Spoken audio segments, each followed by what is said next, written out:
अंतरिक्ष में जाने वाली पहली भारतीय महिला थी कल्पना चावला, जिसने अपने जीवन काल में 2 बार स्पेस मिशन करी। लेकिन दूसरी बार धरती पे वापस लौटते वक्त उनके स्पेस शटल में एक बहुत बड़ा हादसा हुआ, जिससे कल्पना चावला के साथ उनके बाकी क्रू मेंबर्स की दुखद मृत्यु हो गई।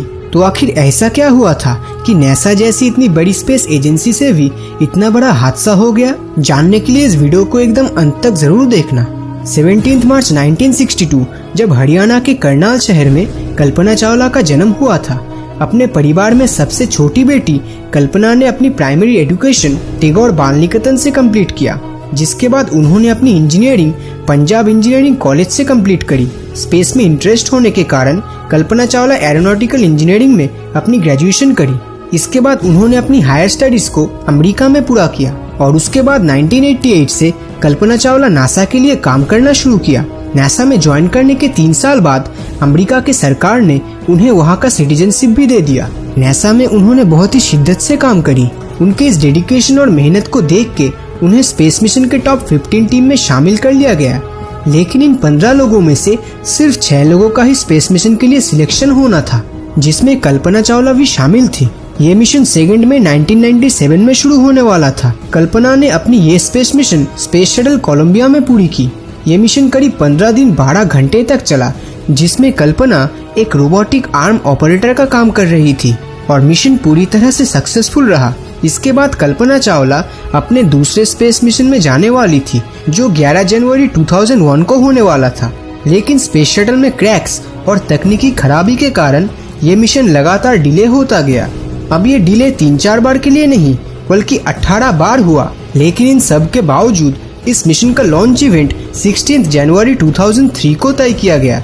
16 दिनों के इस स्पेस मिशन को पूरा करके जब ये शटल धरती के एटमॉस्फेयर में एंटर कर रहा था, ठीक तभी उनका स्पेस शटल धरती के वायुमंडल में जलकर टेक्सास नाम के शहर में जा गिरा। उस स्पेस शटल में कल्पना चावला के साथ जितने भी क्रू मेंबर्स थे, उन सभी की मौत हो गई। अब तक की कहानी तो शायद सभी लोग जानते हैं, लेकिन इतनी बड़ी दुर्घटना क्या सिर्फ उन 7 क्रू मेंबर की बदकिस्मती थी या फिर नासा को ये बात बहुत पहले से पता था? तो इस दुर्घटना को अच्छे से समझने के लिए हमें स्पेस शटल और उसे ऊपर अंतरिक्ष में भेजने के मैकेनिज्म को समझना होगा। तो जिस स्पेस शटल में एस्ट्रोनॉट ट्रेवल करते हैं, उसे ग्रेविटी के ऑपोजिट डायरेक्शन में पहुंचाने के लिए यूज किया जाता है रॉकेट्स का, और इन रॉकेट्स में होता है फ्यूल। अब ये फ्यूल 2 टाइप के होते हैं, एक लिक्विड फ्यूल और दूसरा प्रीमिक्स्ड हार्ड फ्यूल।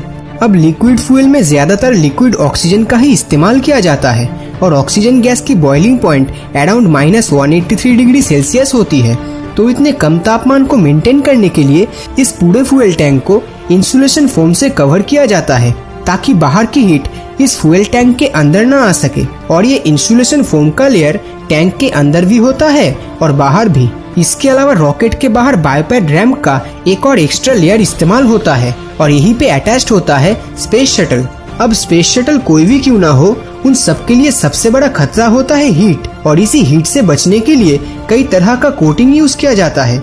जैसे कि शटल के ऊपरी हिस्सों में यूज होता है व्हाइट टाइल्स, जो 1200 डिग्री तक की गर्मी झेल सकता है, और बॉटम या निचले हिस्से में यूज होता है डार्क टाइल्स, जो 2300 डिग्री तक की गर्मी को टॉलरेट कर सकता है। और तीसरा हिस्सा है स्पेस शटल का विंग्स, क्योंकि इसको सबसे ज्यादा एक्सट्रीम कंडीशन का सामना करना पड़ता है और इसको हाई टेम्परेचर से बचने के लिए रीइंफोर्स्ड कार्बन पैनल यूज होता है, जो कि 3000 डिग्री तक की गर्मी को सहन कर लेता है। तो जब ये स्पेस शटल लॉन्च हुआ, तब शटल में मौजूद बायोपैड रैम्प टूटकर उसका एक टुकड़ा कोलंबिया के लेफ्ट विंग के कार्बन पैनल पे जाके टकराया।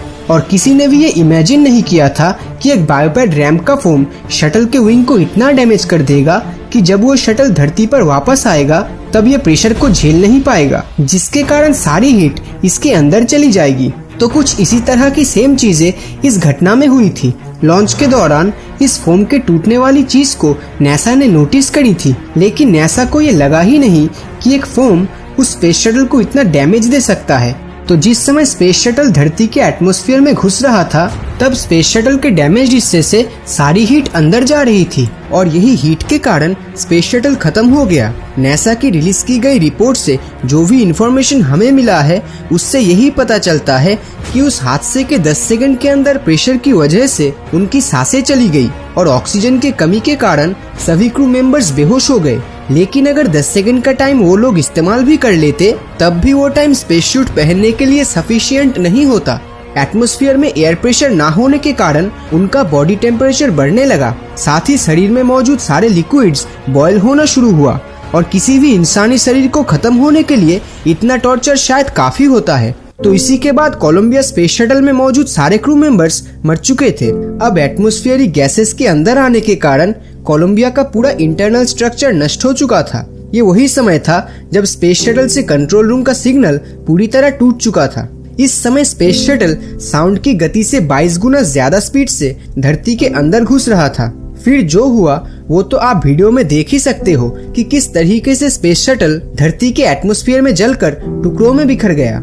इतनी बड़ी दुर्घटना के बाद नासा के स्पेस शटल फ्लाइट ऑपरेशन को 2 साल के लिए सस्पेंड कर दिया गया। इसी के साथ इंटरनेशनल स्पेस स्टेशन का काम बीच में ही रोक दिया गया और ISS को रिसप्लाई के लिए रशियन नासा यानी रोसकॉस्मोस के ऊपर डिपेंडेंट होना पड़ा, वो भी 29 महीने के लिए। इस घटना के बाद नासा ने अपनी टेक्नोलॉजी और टेक्निकल चीजों में बहुत से बदलाव लाए, जिससे भविष्य में ऐसी मुश्किलें आने पर एस्ट्रोनॉट को हर हाल में रेस्क्यू किया जा सके। शायद ये टेक्नोलॉजी भविष्य में बहुत फायदेमंद साबित हो, लेकिन इस हादसे में हमने जो खो दिया उसकी भरपाई शायद कोई भी नहीं कर सकता।